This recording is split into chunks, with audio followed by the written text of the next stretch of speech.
Yo, what's up mga kapishda? For today's video nga pala is itutuloy natin yung pinag-uusapan natin na paano mag-cycle ng water. Disclaimer lang pala guys, ang lahat ng tinuturo ko is base lang sa experience ko at the same time sa mga natutunan ko rin din sa iba.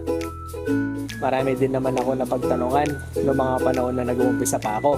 Medyo nakakasakit lang ng ulo, lalo na kung wala kang idea. Kung talagang gusto mong matuto, pagsisikapan mo. So balik tayo sa topic. Paano nga ba ako nag-cycle ng tank? Personally, guys, is gumagamit ako ng test fish.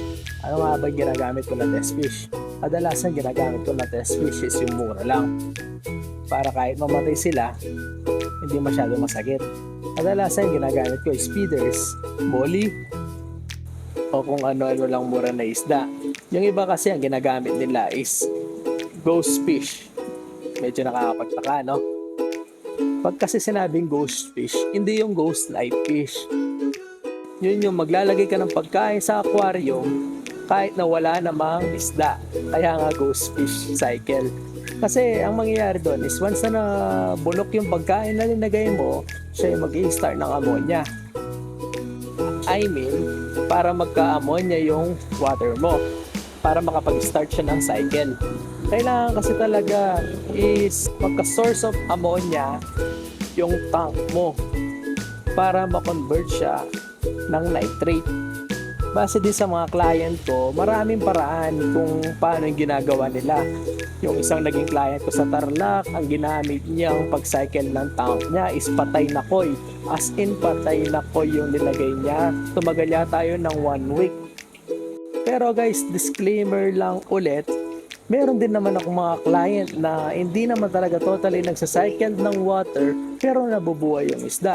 Tulad nun sa Mexico. Ang nakikita ko naman possible thing doon is deep well kasi yung tubig nila doon.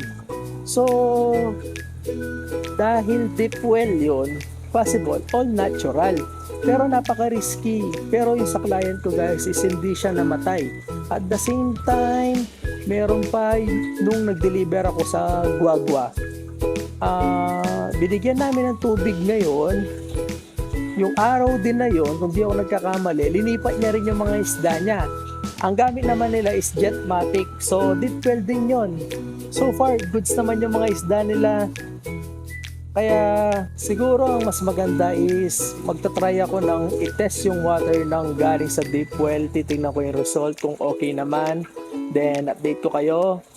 Kaya itutuloy natin tong pagtuturo habang hindi tayo busy. So maraming salamat sa pagtitiwala. Happy fish keeping!